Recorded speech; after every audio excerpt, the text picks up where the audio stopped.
Kembali lagi di channel ILC Konsultan bersama saya Adityo Saputra. Pada kesempatan kali ini, saya akan menjelaskan asas-asas hukum pidana di Indonesia.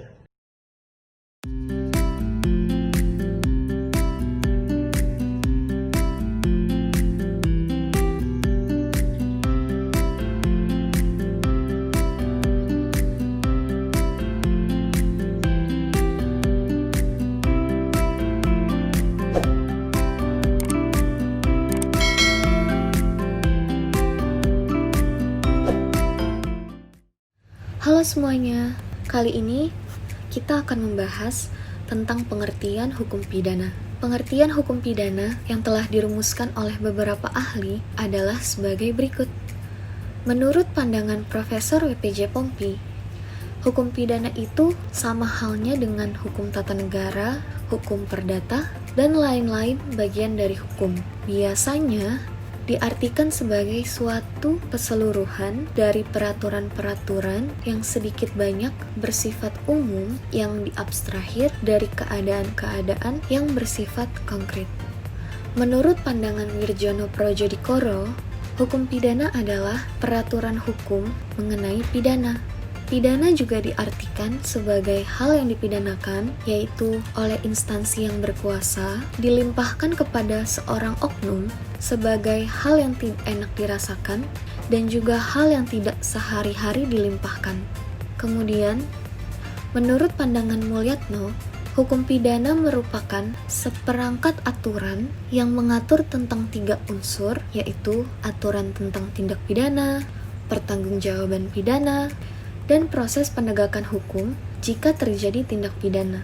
Hukum pidana juga dapat diartikan sebagai sebagian daripada keseluruhan hukum yang berlaku di suatu negara yang mengadakan dasar-dasar serta aturan-aturan untuk yang pertama, menentukan perbuatan-perbuatan mana yang tidak boleh dilakukan, yang dilarang, dengan disertai ancaman atau sanksi yang berupa pidana tertentu bagi barang siapa yang melanggar larangan tersebut. Yang kedua, menentukan kapan dan dalam hal-hal apa kepada mereka yang telah melanggar larangan-larangan tersebut dapat dikenakan atau dijatuhi pidana sebagaimana yang diancamkan.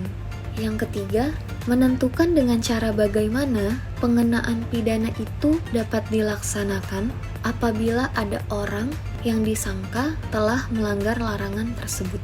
Kemudian, menurut pandangan Sianturi, hukum pidana adalah hukum positif yang berlaku di suatu negara dengan memperhatikan waktu, tempat, dan bagian penduduk yang memuat dasar-dasar dan ketentuan-ketentuan mengenai tindakan larangan atau tindakan kekerasan dan kepada pelanggarnya diancam dengan pidana. Lalu, menentukan pula bagaimana dan dalam hal apa pelaku pelanggaran tersebut dipertanggungjawabkan serta ketentuan-ketentuan mengenai hal dan cara penyelidik, penuntutan, penjatuhan pidana, dan pelaksanaan pidana demi tegaknya hukum yang bertitik berat kepada keadilan. Perumusan hukum pidana mencakup juga hukum pidana adat. Ini bertujuan untuk mengadakan keseimbangan di antara berbagai kepentingan atau keadilan. Kemudian, menurut pandangan Van Hemel, hukum pidana adalah semua dasar-dasar dan aturan-aturan yang dianut oleh suatu negara dalam menyelenggarakan ketertiban hukum, yaitu dengan melarang apa yang bertentangan dengan hukum dan mengenakan suatu nestapa kepada yang melanggar larangan-larangan tersebut. Kita juga akan membahas pengertian hukum pidana dalam arti objektif dan arti subjektif, yaitu sebagai berikut. Hukum pidana objektif atau ius puniale adalah semua peraturan yang mengandung atau memuat larangan atau ancaman dari peraturan yang diadakan ancaman hukuman. Hukum pidana objektif ini terbagi menjadi 2. Yang pertama, hukum pidana material, yaitu peraturan-peraturan yang mengandung perumusan perbuatan-perbuatan yang dapat dihukum, siapa yang dapat dihukum, dan hukum apakah yang dapat dijatuhkan. Lalu yang kedua, hukum pidana formil, atau hukum acara, yaitu membuat peraturan-peraturan bagaimana cara negara beserta alat-alat pelengkapnya melakukan hak untuk menghukum, mengancam, menjatuhkan, atau melaksanakan.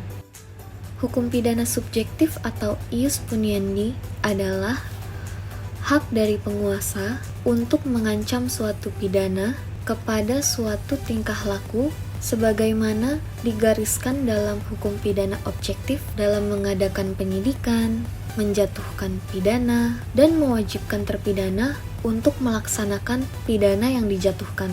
Hukum pidana dalam arti subjektif bisa diartikan secara luas dan sempit, yaitu dalam arti luas merupakan hubungan dengan hak negara atau alat-alat perlengkapannya untuk mengenakan atau menentukan ancaman pidana terhadap suatu perbuatan.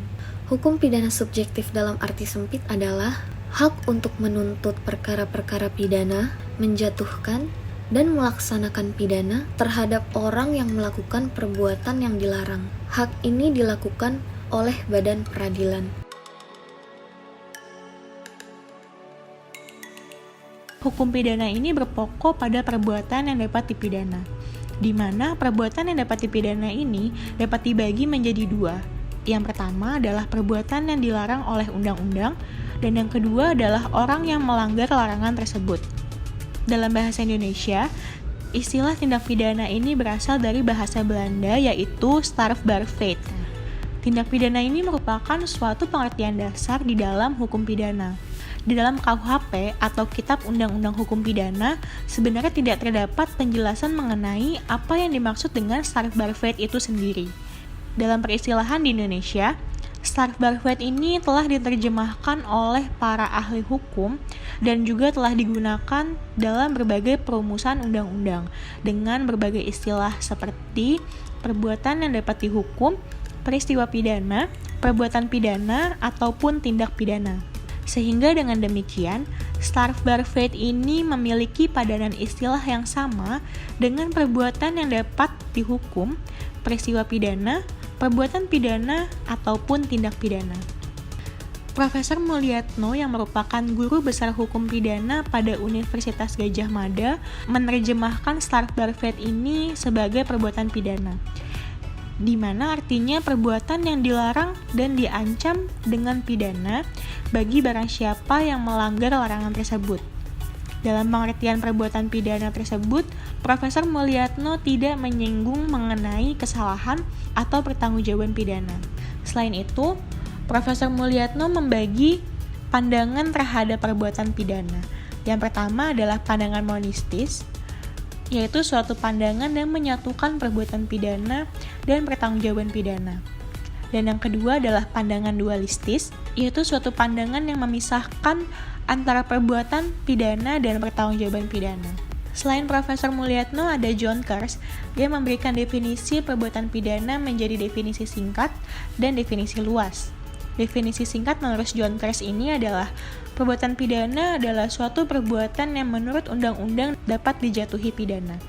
Sedangkan definisi luas perbuatan pidana adalah suatu perbuatan dengan sengaja yang dilakukan dengan melawan hukum oleh seseorang yang dapat dipertanggungjawabkan.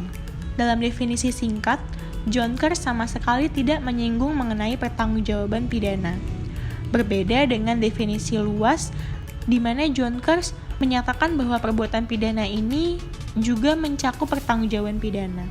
Selain John Kers dan Profesor Mulyatno, ada Simmons yang memberikan arti bahwa perbuatan pidana sebagai perbuatan yang oleh hukum diancam dengan hukuman, bertentangan dengan hukum, dilakukan oleh seorang yang bersalah dan orang tersebut dianggap bertanggung jawab atas perbuatannya.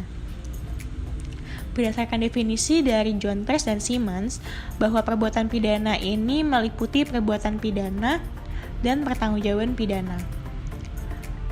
Namun ada ahli pidana lain yang mendefinisikan bahwa perbuatan pidana ini tidak meliputi pertanggungjawaban pidana.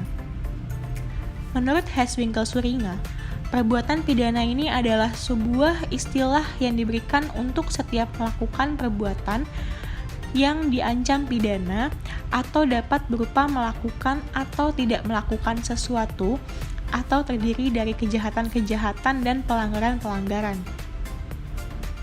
Dengan kata lain, perbuatan yang tergolong tindak pidana adalah perbuatan yang dilarang dalam hukum yang dapat diancam dengan sanksi pidana.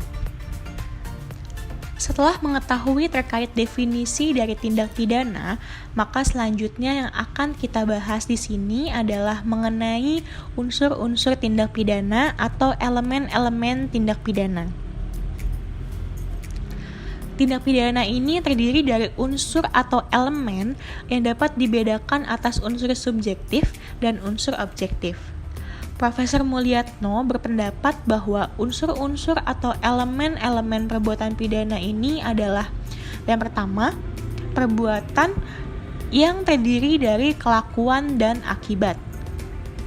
Kedua, hal ihwal atau keadaan yang menyertai perbuatan. Yang ketiga, ada keadaan tambahan yang memberatkan pidana. Keempat, ada unsur melawan objektif. Dan yang kelima adalah unsur melawan hukum subjektif. Unsur perbuatan pidana lain yang lebih singkat dikemukakan juga oleh Sutorius, di mana Sutorius menyatakan bahwa unsur-unsur perbuatan pidana itu terdiri dari memenuhi unsur delik, melawan hukum, dan dapat dicela. Sehingga dapat disimpulkan bahwa elemen memenuhi unsur delik itu identik dengan perbuatan pidana itu sendiri. Sedangkan gabungan melawan hukum dan dapat dicela ini melahirkan suatu pertanggungjawaban pidana. Dari banyak literatur, seringkali istilah perbuatan pidana ini diganti dengan menggunakan istilah delik. Sehingga ketika kita membicarakan mengenai unsur delik, maka sama saja kita membicarakan mengenai unsur-unsur perbuatan pidana. Pada kesempatan kali ini, saya akan menjelaskan asas-asas hukum pidana di Indonesia. Yang pertama ada asas legalitas. Seseorang tidak dapat dipidana apabila tindak kejahatannya belum diatur di KUHP maupun peraturan perundang-undangan lainnya. Asas ini diatur dalam pasal 1 ayat 1 KUHP. Yang kedua ada asas teritorial. Asas ini menghukum semua orang yang ada di wilayah Indonesia dan melakukan tindak pidana baik di Indonesia maupun di luar wilayah Indonesia. Asas ini diatur dalam pasal 2 KUHP dan pasal 3 KUHP. Yang ketiga ada asas nasional aktif. Asas ini berkaitan dengan warga negara Indonesia yang melakukan tindak pidana di luar wilayah Indonesia. Asas ini diatur dalam pasal 5 KUHP.